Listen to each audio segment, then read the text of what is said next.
We're live. Well, that started recording fast.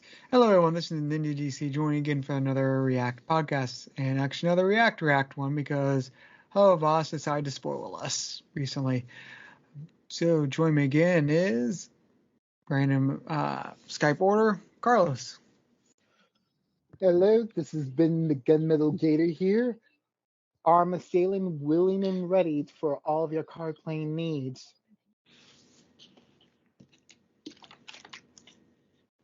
Right, next up, second day. Hi there, this is the Second Opinion, and from a critic first and a fan second, let's go to hell. Oh, this is Daylover, really tired. Yeah, she's not night lover, she's day lover.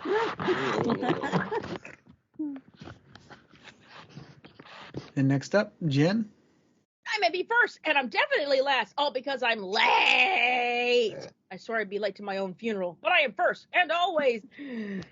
Someone trying to make everybody laugh. Yeah, see, I flipped the script on you there. I am first and always. Jenn. Hello. You didn't expect that, did you? Hello, Jenn. Hello. You didn't expect me to flip the script on you there. No.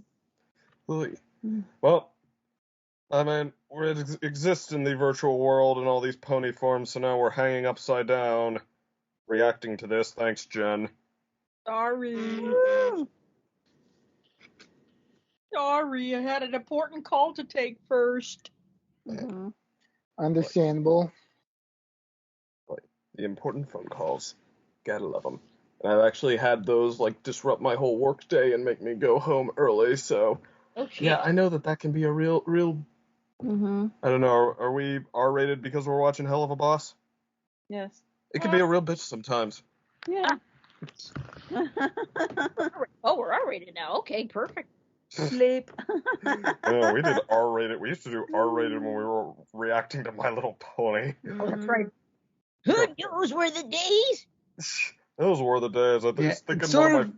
Sorry, go ahead. Yeah, it sort of comes with that territory of Helluva Boss. At the same time, I think YouTube prefers you not to do much swearing within like the first 10 minutes or so. It's Fair enough. weird in that way.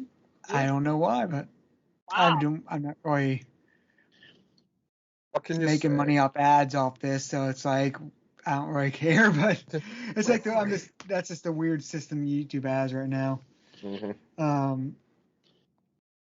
You have to promise you're not being a baddie when you post the videos now, because they want to get all those advertisements, all those freaking 15-second ads that are all over the place now. Yeah, they are. Oh, boy. Yeah, it was quite a ride. The internet used to 15-second be ads. a no-holds-barred kind of place. That was the fun back in the Channel Awesome type days, and now we're all kind of back to cable TV bit by bit. I feel Good old days when the internet was just like Mad Max beyond Thunderdome. Just everybody just roaming around the desert. At least it's not Yeah. making weird noises anymore. Those are the real old days. Yeah. Going back, like I said, mentioned last time, when we did some news before going on to the React last time. Yeah, one non-React podcast I want to have a discussion is basically how the summer blockbuster is basically sort of dying for a lot of companies this year. And also sort of going with that is the streaming services aren't doing well. Basically anything that's like Disney-like is not doing well. I mean, Disney, not a joke, literally theme parks are not doing well right now. Movies aren't doing well right now. Streaming, on Netflix streaming, even Netflix ain't doing well. So basically, when I say Disney's not doing well, it's like everything adjacent to them is imploding. Public just isn't in the mood right now. Maybe it's just the after effects of COVID. Ugh. I mean, that the honestly, money's I going brought on. this up in that theme park thing. That honestly is a good size, I would say, for a lot of dip in theme parks right now this summer. I feel there was a bubble after in 2021 to 2022, you've heard the saying, the revenge vacation. Well, unlike most hot economic terms, whatever I wanted to say, quiet quitting, that crud. Unlike that, I feel revenge vacation was more actually a thing, where people were just coped up for so long they just wanted to get out more. Yeah. So I feel like theme parks did sort of get a boost from that.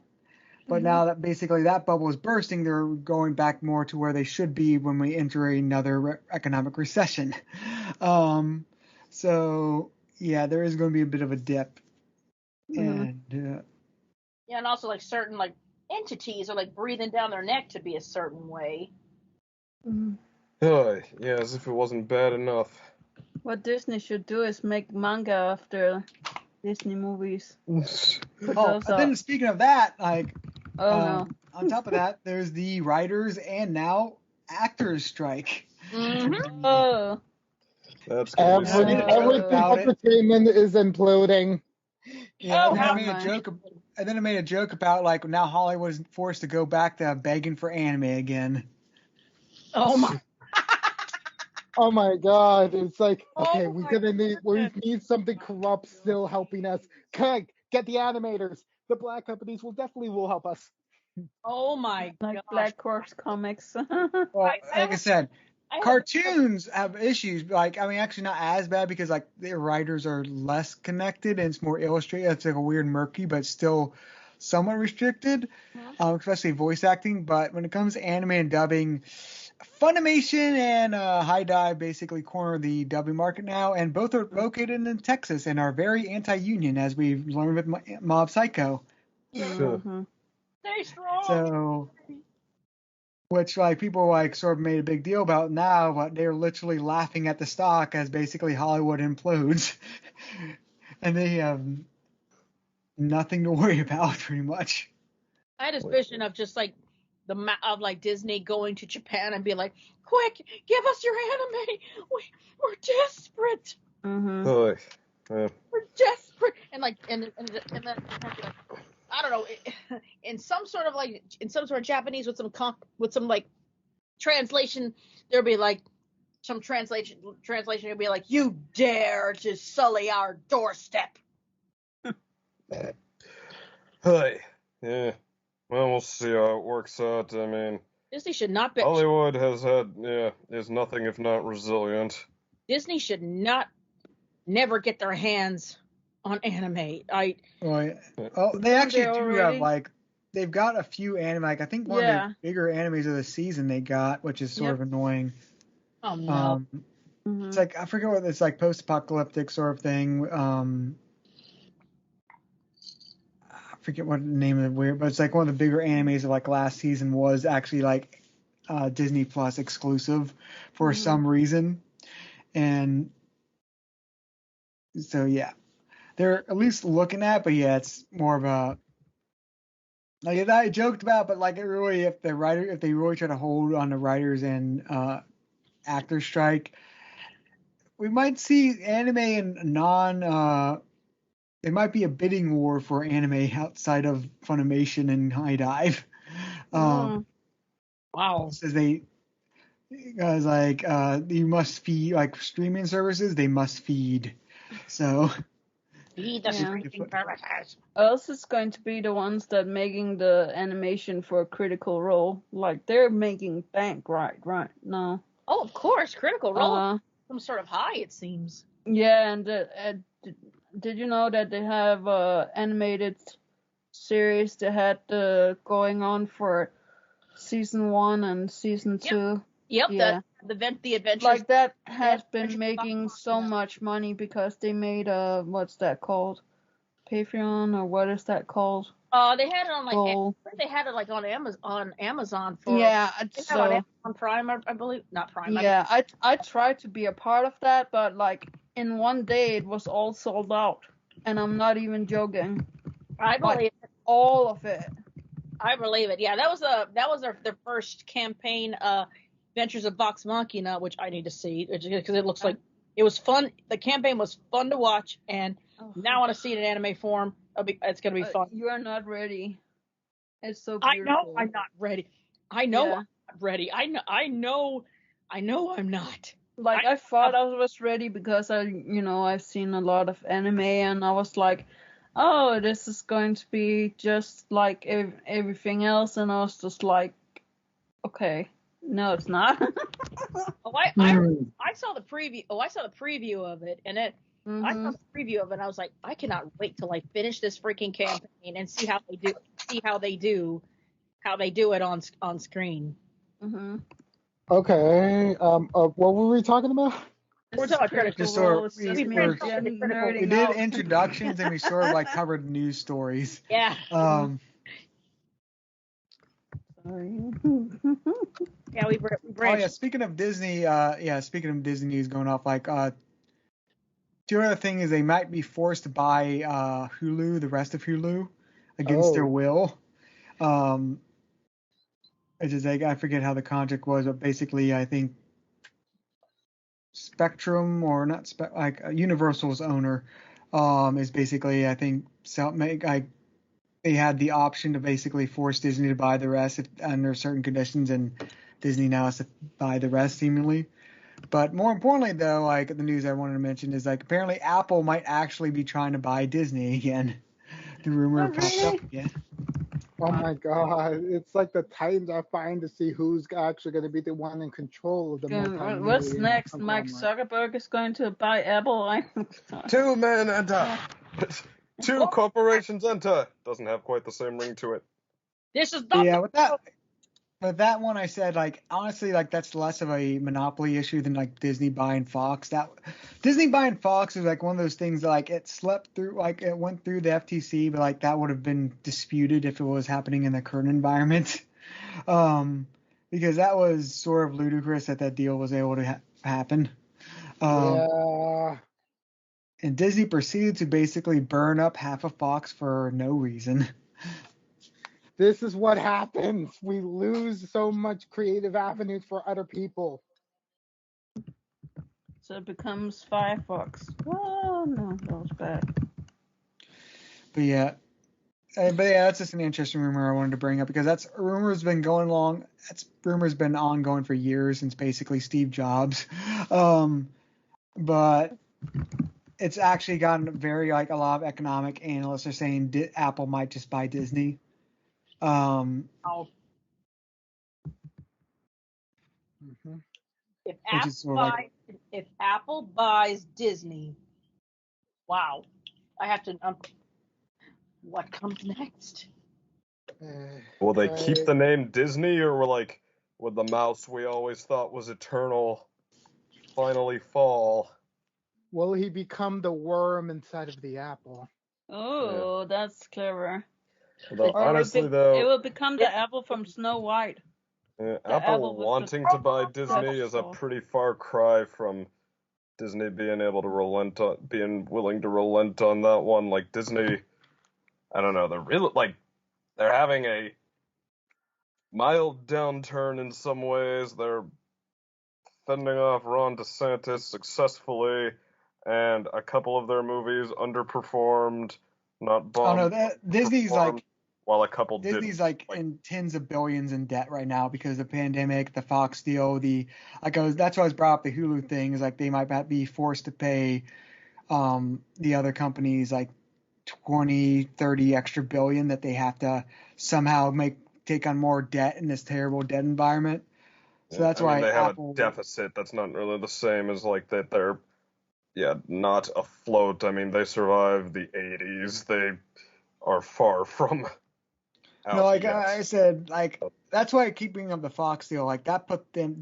Disney had like a surplus. They lost it all and then took on like several tens of billions of debt before the pandemic, and then the pandemic had them take even more debt on. So Disney is in significant debt, and it's getting to the point where, especially a lot of the other, since they're basically the streaming bubble is bursting, they put a lot of money in that. And so that's why Apple was considered possibly coming in because basically an influx of outside cash, like an Apple-like company who has enough cash to actually straight up do it, or at least buy what they want, could help basically fix Disney's debt problem and get them stabilized. Because basically when certain companies reach a debt level, like it's not that they're dead, but like just trying to float with that much debt basically restricts what they can do, and it's basically a death spiral. Well, I mean, I don't know. This here says their revenues have been growing this year. First quarter in 6 months grew, 13%, 10%. I mean, Disney will never do bad though. Not totally. I don't know. Yeah. Oh, It's I don't know. hard to say. I mean, they might have, they have different departments, as an abridged way to put that. I mean, they're like falling behind their goals or projections for one is not doing that for all of them. So again, it gets complicated. So. Well, like I said, it might go back to what somebody, I think when not Chapek, what's Eisner, when Eisner took over in the 80s, and like there was a rumor basically splitting Disney from the company and the theme park division, just because the theme park division is the money maker. So it'll be interesting if that discussion comes back over, because if somebody like Apple wants to necessarily buy them, they might not buy the whole company. They might just buy like the media division and like get it at a great price, because they're basically taking on some of the debt, so they might get the company at a very good bargain. And then Disney, air quotes, might still exist, but it might just be like the theme parks division and some other small spin-off stuff. Mm-hmm. Wow. Well, what we have right now, it looks like, Disney's problem is not so much what they're pulling in as it is their operating expenses. They've, put more in, and they haven't proportionately gotten more back. Could we witness the death of Disney in this millennium? I'll believe it when Maybe. I see it. Yeah, like the moment that happens will probably be the time in which the AI have fully been accommodating to us and starting to talk for us and replace all minimum wage workers. That's when I would see it happen. Wow. Like I said, Disney as a whole isn't gone, but like the current Disney as it exists, basically the Bob era of Disney might be ending soon, even though he got an extension, mostly because they couldn't have a replacement yet. But like the current Disney as we know it is probably going to be changing soon. Yeah. Now that just means maybe just possibly shedding some weight, like basically selling. They might just sell Disney Plus to someone, or like not metaphorically, but like sell off these parts of the company that they don't want, to basically reduce their debt and to refocus on the profitable divisions like the theme parks. And let me think. I can't remember the other profitable divisions. I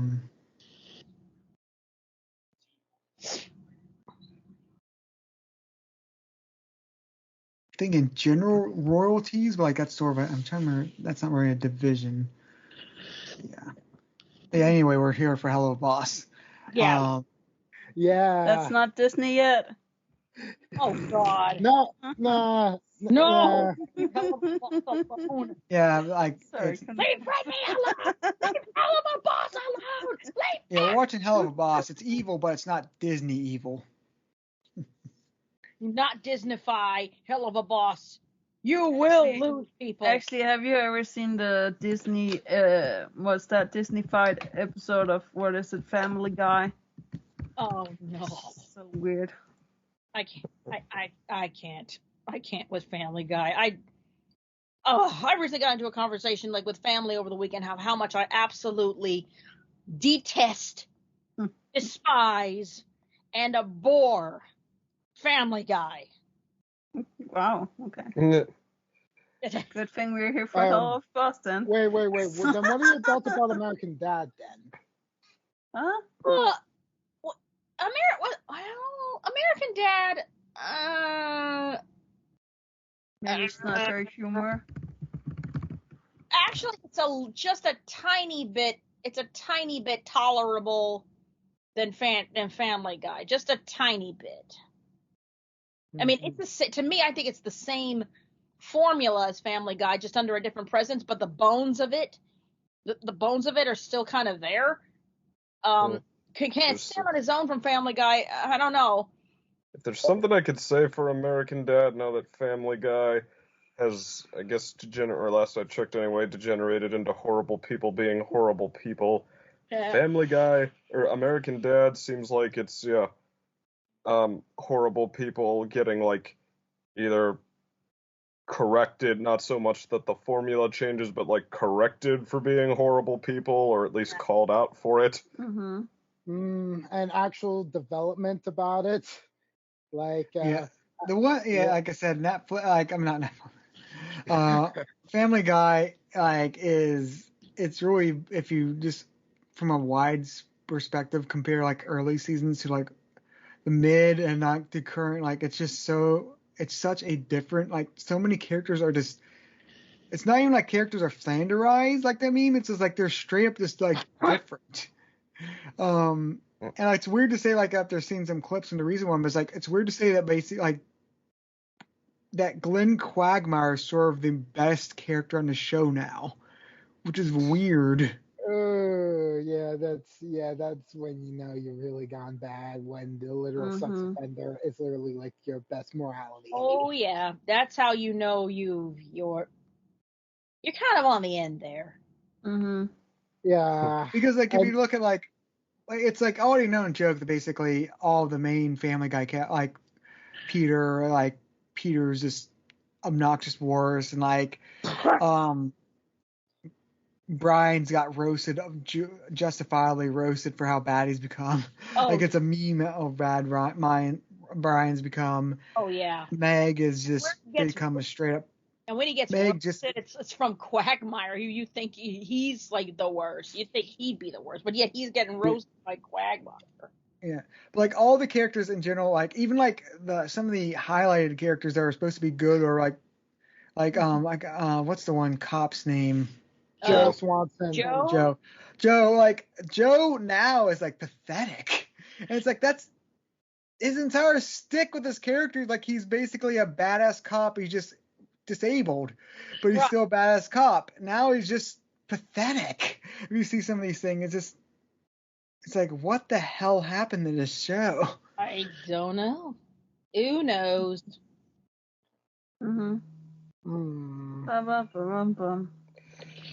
Anyway, on to actual good animation. Are you all ready for the Helluva Boss? Let's continue. Let's continue on with season 2 after we time traveled back to the past. So, what are your thoughts on this episode? Oh, everybody else go first. Save me last. Okay. All right. Well, there's a lot of back and forth on this thing. Like it's always a dangerous game when you make unlikable or even show an unlikable side of one of the main characters who normally you kind of want to root for, because I mean, well, you risk undermining what the audience has invested in them. But okay, I felt like with that Millie moment that this episode did make good on that, because I mean, you know, in the end, this is another underdog. Moxie wants to accomplish X kind of plot, and yeah, this episode pulls that rug out from under us pretty well. I feel like showing that, okay, I mean, just because somebody wants that or even is sympathetic doesn't mean they necessarily have a good reason to, doesn't mean that it's necessarily what they should want. And I mean, Moxie, like, it at the end of the day, okay, it kind of put your focus back to like, all right, one, they let's not forget that this started out as just kind of a vanity project for Moxie, and two, that I lost my train of thought. I got distracted by something briefly, but okay.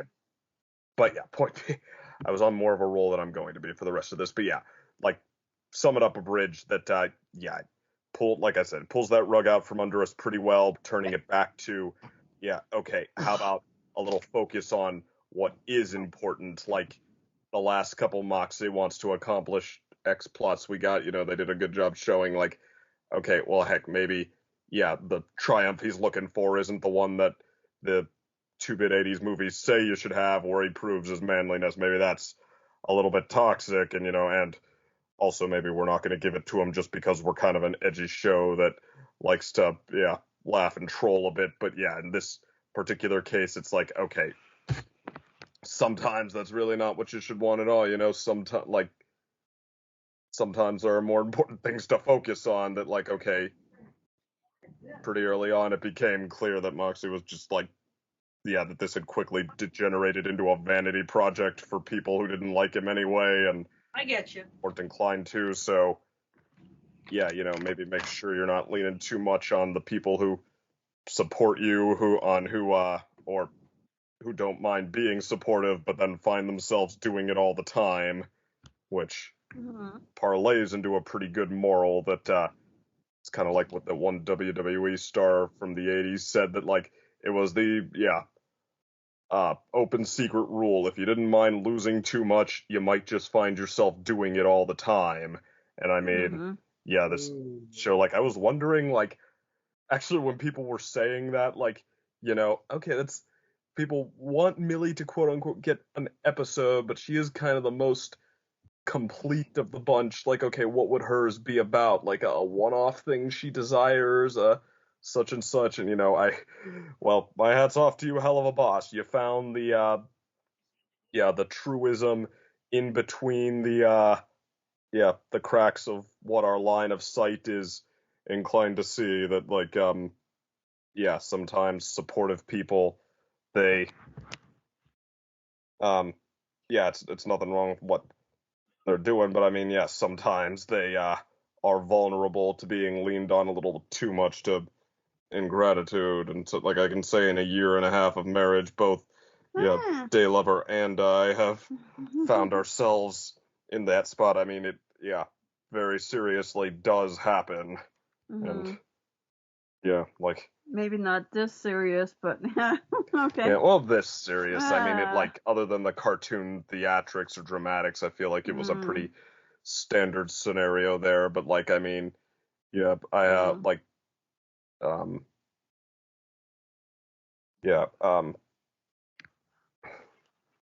mean, it happens. Like, what, I have more of a short temper about my computer glitches and such as that. Daylover is a little, like, stressed out a little more easily about, like, the busy work and such, needs me to do that for her sometimes. And I mean, we catch ourselves leaning on each other, and then absolutely need to cool off and say, like, okay, I should have been more attentive. And then we do exactly what Millie and Moxie did on stage there, so that part was perfectly accurate as well. But so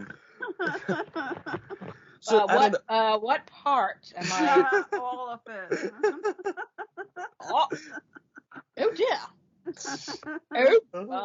Including making people think we're brother and sister just to troll them. Like, yes, can't you see her sisterly Danish accent? I mean, or her green eyes, the very rare green eyes to my very common brown ones. Don't we just look like brother and sister? No, we do not. No. Our OCs don't even look like. Daylover's very American speaking voice that sounds just like my Pittsburgh accent. Sure. I would have loved to have been a fly on the wall for that conversation. But so that part really isn't my problem with this thing. I guess just more than anything, the larger plot, the what's accomplished, just isn't particularly fun. Like, Blitz has animosity with his sister, like, that's about introducing that. But I mean, it's one, it doesn't go very far. It's, like, completely just to put it on the table. Like, Blitz has a recovering addict sister who doesn't want to be around him and is adversarial with him, and it's not even like the fun kind of adversarial, like with his brother, where they like do all this banter with each other, and they, like, want to fight each other so bad that, like, it doesn't even take much before they start. Whereas the sister, it's just, I don't know, it's like it's harsh, and, like, what's the word? It's harsh reality. Well, no, I mean it's bitter. It's there's a word I'm looking for, like not toxic, even though I guess it's that too, but it just like where something just feels acidic and gray and not very much fun to even witness, and I don't know. If you know it in the comments section, because we still get commenters once in a blue moon, please shout it out. But yeah, that the foiling her heroin plot, that's a big old so what. I mean, I guess the net total is Blitz just kind of messed something up for her, and then the whole Moxie's first job thing. Oh no, you're a disgrace, just like another mean-spirited plot. I don't know. Though with like the thing is I was bring up is like, this is something I meant to bring up in previous episodes. I think it's some sort of commentary, but like, Hell for like being like in Helluva Boss is surprisingly has a lot of rules and laws. And like because like her sister was just in rehab and all that, and then like, but I remember even before with like when Moxie was being married off to the one guy, like they were being very formal about the procedure, like the policy for like marriage is to split assets and all that, and then like how even the divorce with Stolas and all that is like going through a formal, but it's like there's a lot of like rules and all that regulations for Hell. Yeah. Yeah, that. Boy. Yeah, I mean, well, they have their government in place and stuff, but I don't even know. Like, yeah, the heroin job, that was kind of vague. Like, how okay, selling heroin will help you make money in hell. Like, yeah. We've seen that before, that they've been earning money by that. Not that in particularly, but other things like it. So I'm not surprised about that. Yeah. I really liked this episode. I mean, Blitz kicking Moxie one more time at the end, like that felt like a blast from the past in a little bit of a bad way. Like, I don't have a problem with Helluva Boss still dishing out, like, mean stuff, but, like, okay, now that we, like, the dynamics between the characters have come into focus a little more, I feel like it's, less satisfying if you don't slide it into place a little better, or if you just, like, casually have it happen, and then you're like, oh, but that thing between them we know about, or in this case, just the fact that, I don't know, it felt like Moxie got, kicked. I mean, like, Moxie's had a couple of, steps forward lately this episode. I mean, it had a bit of personal growth for him. It also kicked him back down a couple of times. So part of me hearing Blitz say that at the end is just like, hasn't he had enough? So, I don't know. So, I mean, I guess, mixed feelings in the end. It's got some pretty good jokes. I feel like the Millie plot was, like, took a gamble and it paid off. But, I don't know. I feel like the trappings, I mean, there are episodes that, like, Stryker's first appearance, for instance, that had a couple of things within, like, I think Moxie's plot just straight up wasn't very much fun at some points there, but the trappings were so good that I think that came out high on most of our lists. This one, maybe the opposite problem, and maybe just, like, good, but still up and down sort of a ride, I guess is how I'd describe it. I really liked it, and I think it was fun with the mixing of the two shows. Like that, it's really interesting. And makes it what's the mixing of the two shows? More potential for other shows to be mixed with in the future too. What's the two shows? I don't know what you're saying there. Huh? What's the mixing of the two shows? What's that called? Iceland. What's that? Survival Iceland show. What? With the cartoons. Look it up. Are you saying they used characters from another show here? Yes, they did. Survival Island or whatever? Yeah, I think it's called that.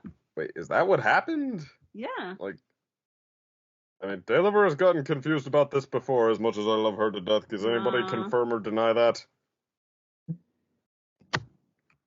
I think it's called Survivor. Something about... It's Survivor, Survivor, yeah. Sorry. It's a Survivor series, but there's different I guess iterations of it.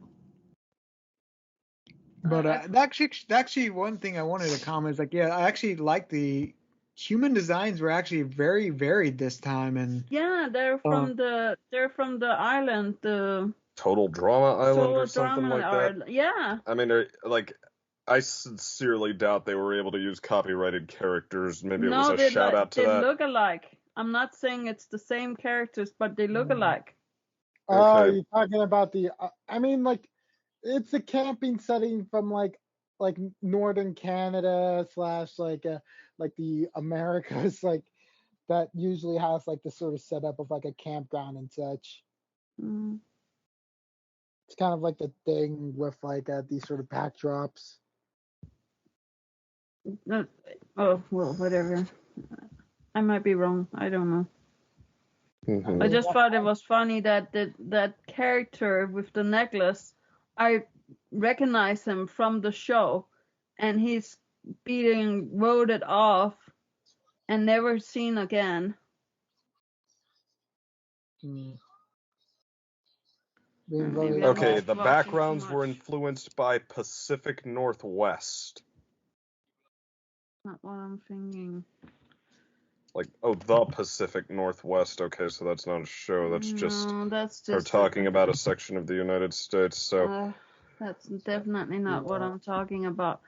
Whatever. It was a really great episode, and I think like the focus, as Sagan said, on the couples drama when one gets more attention than the other. Second, then it's nice that it's you not can my fault more people compromise. subscribe to my channel. Yeah, look at that. Total Drama Island. I mean, Look at that. yeah, you could compare some of the designs, I guess. Yeah. Hmm. Wait, cool. But yeah, sometimes people trying to be supportive, that, yeah. Mm. When you get Oh, used to it, you can never start mind. to lean on it without the, yeah, appropriate realization that you're doing so. So, yeah, no, that was a good thing to spotlight. I also like the more focus on Millie because I like her, of course. But I must admit, like, I wasn't on board with Moxie's at first. I thought it was really funny, but I was like, no, there's no way that this is going to contribute anything. But yeah,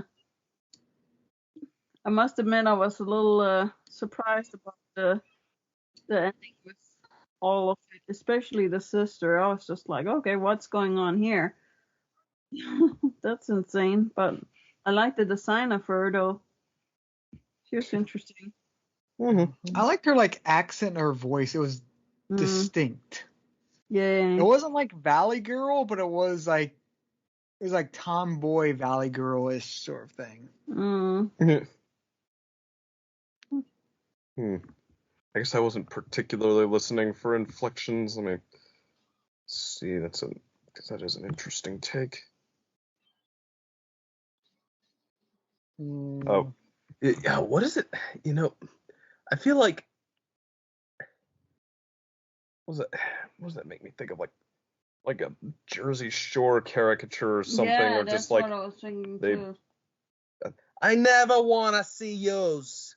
Like the two-bit like Italian lady stereotype, like it's the Italian American Brooklyn or Jersey type. Yeah, something like that, definitely. It feels like that's what she was going for, yeah.